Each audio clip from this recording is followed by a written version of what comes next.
How do you like to split your time between a modern metropolis and marvelous Maui? Well, that's exactly what today's Real Finfluencer does. Wait. Before we dive into the conversation with today's guest, welcome to the Real Finfluencers, a podcast born from our original video series spotlighting financial professionals who are using video to grow their business and their influence. Here's something you should know. Most of these guests aren't Idea Decanter clients. They've built their digital presence from the ground up, and they're here to share exactly how they did it. I'm your host, Laura Garfield, co-founder of Idea Decanter, and my goal is simple: help you discover strategies you can actually use, steal what works, get inspired, and find your own unique brand of finfluence. Now let's get into it. I'd like to welcome Gerry Scott to the show.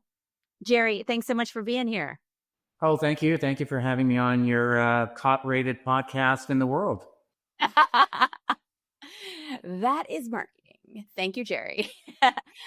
Well, to throw a little love back your way, Gerry is an exceptional influencer because he has not only been in the advising space for, dare I say, decades, but he had this great idea that he would start an app specifically for Canadians who were spending a significant time outside the country called US Snowbirds Day Tracker.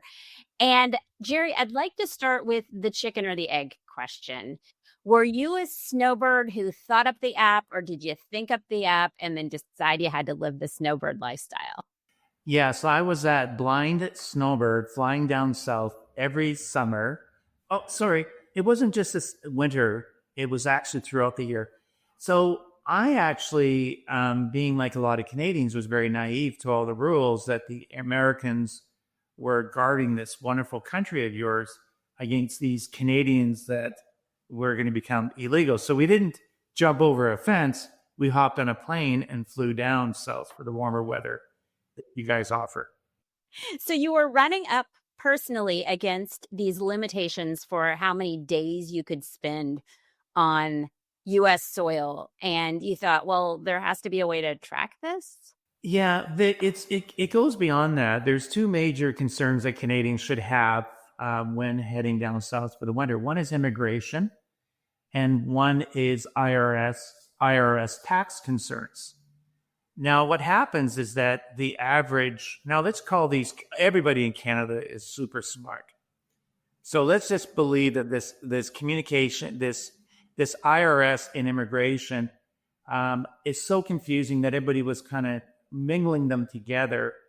And then once you mingle two things together, well, no one gets it right.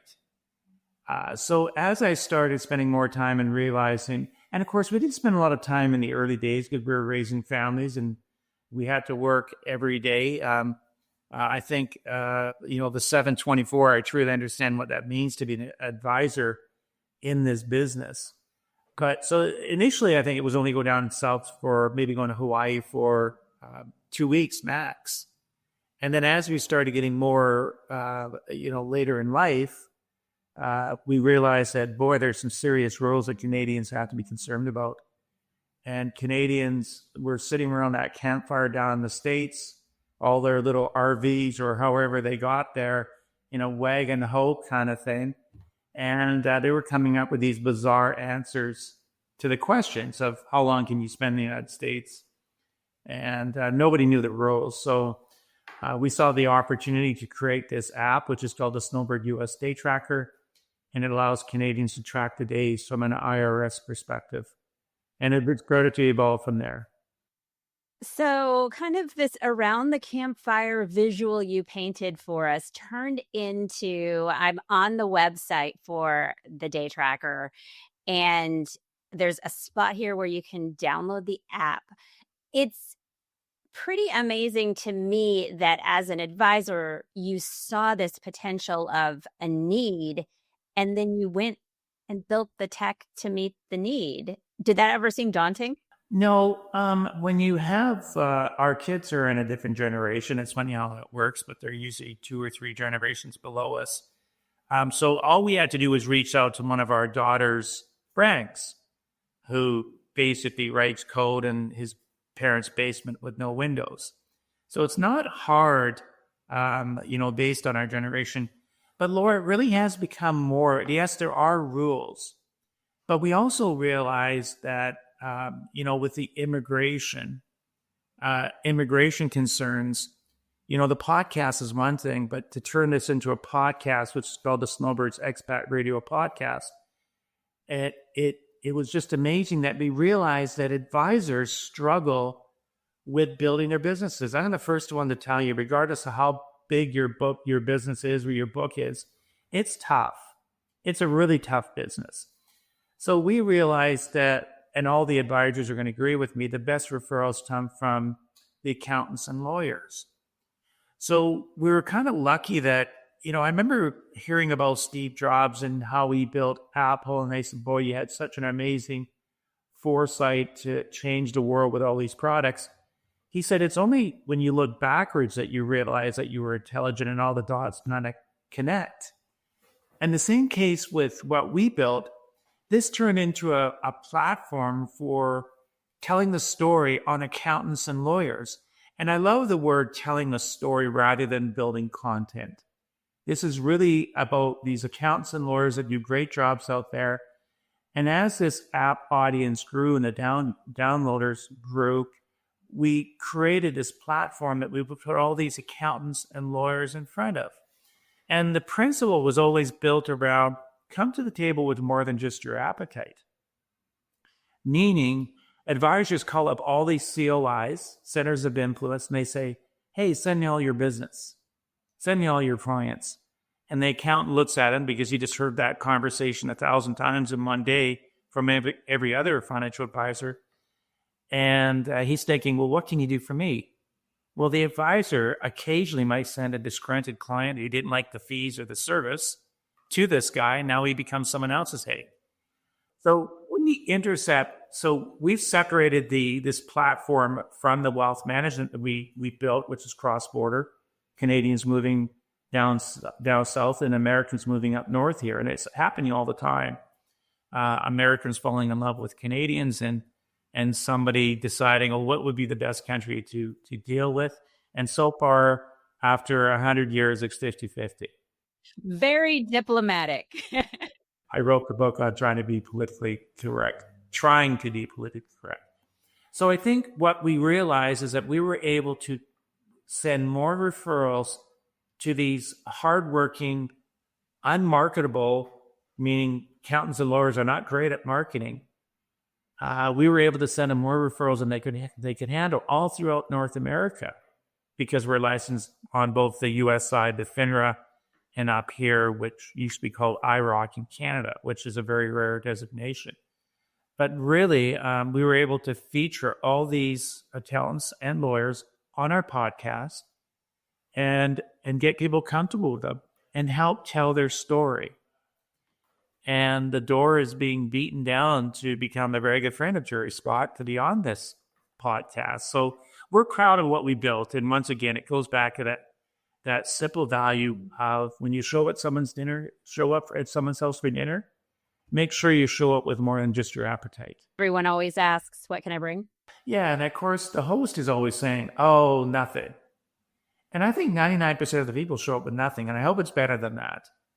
But even if you show up with a plant, and I always let my wife pick out the plant because I'm going to show up with weeds or whatever, or alfalfa or something. But you'd show up with something. And that's what we've done with this Snowbird US Day Tracker podcast apps. There's another app when all the Americans move up to Canada here, which is 50-50, once again, leaving and coming. We built the Canada Digital Presence Tracker. So what that is that when the Canadian Americans move up south, you have to physically be in Canada for 1,095 days in order to go from a permanent residence to writing your citizenship exam, which most Canadians probably couldn't pass, all the history of Canada. We watch too much American TV to understand what goes on in Canada. And once you pass that, you become a citizen of Canada and eligible to write after 5 years. Well, I love the progression because it wasn't just this let's talk about keeping track of days, keeping track of rules and taxes. Then it became this seat at the table for COIs. And then it became this marketing umbrella that pulls it all together. And so I am showing off the videos on your YouTube channel where you have 107 so far. And that I think is in between your shorts and your full length videos. And you just have a really wide array of topics in your channel that appeal to people who are living the Snowbirds lifestyle and that feature folks like your COIs who cater to that audience. So I just think this is a brilliant kind of next step beyond building it and they will come. And then you have to do something to really drive the traffic, right? Yeah, the biggest problem that advisors are going to face is compliance. And compliance, it's called compliance to make sure that the investment world is protected. And then on the advisor side, we call it sales prevention. And, the biggest issue you're going to deal with is compliance is going to say, no, no, no, no. So I think what we tried to do when we put this all together is I did approach my dealer. And one of the guys, one of the senior VPs said, well, why don't you set this up as an outside business activity? You have to get it approved every year with FINRA and the Canadian regulators in Canada here. So we go through that entire process to make sure that there is no selling. This is education, just education. We don't solicit anybody who signs up for the newsletter that we send out. There's no solicitation whatsoever. We wanted to treat this as a very friendly place. And I think what advisors can appreciate is that if you do use a big financial brand, it's intimidating. There's always this catch. Okay, well, yeah, that's a really nice thing that you're going to do for me, but you want all my money. Well, we made sure that the rules were going to be very, very tight, work with our dealers' compliance, and get this reviewed every year, that there is no selling whatsoever. It's just about getting people, it's a place to meet where these people that have questions can answer these wonderful professionals that we've screened and made sure that they are really good people.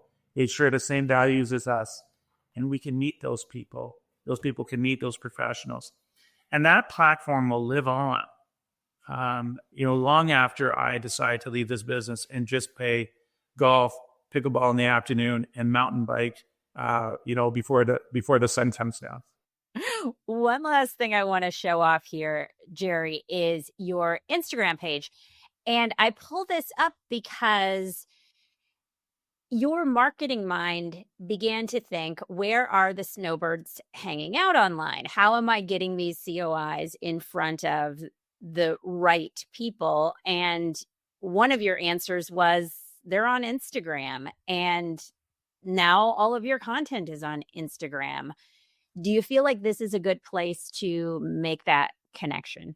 I believe all social media is great if you have the right platform and making sure that we're not selling and threatening people with what we're doing. And once again, the people that you really want to look after is these incredible accountants and lawyers that have spent so much time on their craft that they haven't become marketers. They haven't had the ability to be able to tell their story. They're very, very intelligent, wonderful people to deal with, but they struggle and they need help. And if I can send anything to advisors, and the message today, the takeaway would be, stop thinking about yourself so much and think about how you can help people. That's a great message, Gerry. And one last question for you. I'm always asked about the ROI of video. And we haven't talked a lot about the video you're creating, but it touches each piece of the marketing system that you have created. When you think about, is this worth it? What's the ROI of video for you? You know, I'm listening to a very good book right now on Peter Frampton, and if there was one takeaway that that I really enjoyed, was I learned two words from Peter Frampton. When someone comes up to you and says, "Hey, you're incredible, and you're doing such an incredible job, and your business is growing," you use two words: "Thank you." And the ROI for us personally, it's all part of a vision. It's all part about spending. And all we're trying to do is create this story to make sure people truly understand that we have this niche on the wealth management side. So the ROI has been, and I know Laura would love this number, I'm going to tell them it's 1,000%. We're not talking single digit. We're talking 1,000 points. And it was just a great way for us to get our story out there and do it in a way that was less intimidating than a big brand. We're all members of these big brand financial institutions that I believe that do a wonderful job no matter where you're at. Some of them are going to survive and the smaller ones will not survive. But I believe that our wealth management brand has done an incredible job. But this to me is just one of those things. And I don't know if every financial advisor is going to go out there and be able to create apps and everything. But getting back to your Instagram, we did a couple of tapings with Idea Decanter the other day. And all we talked about was the books I was reading. I read a great book called The Birth Order, Understanding Our Three Grandkids, the first, second, and third, and how they're all different. We only had one daughter. Didn't have to understand anything. I love music. I love comedy on podcasts. So I think all these things that you can get your personality out there in front of the audience to realize that I'm just a redneck from Long Beach, Vancouver Island. There's nothing more complicated than me. Nothing less complicated. So like we're being the service we're using today, which is called Open Real, I say keep it real. Well, I am continually impressed with the complex thank you based marketing system that you have built. It's an honor to be a part of helping you get the word out about it. And I'd like to leave everyone with this. If Gerry can do it, you can do it too. And if you need help building authority and growing your practice with video, that is what we do at Idea Decanter. Oh, one more thing. If you're not already part of Idea Decanter's Real Finfluencer community, now is your chance to join us. Head to ideadecanter.com/join, and you'll be in. You'll get early access to advisor video tips, invites to exclusive events, and behind-the-scenes insights that you won't find on Google or even on ChatGPT. Whether you're just video curious or already knee-deep in content creation, this is the place to grow your influence with video. Don't miss out. And thanks so much for listening to The Real Finfluencers.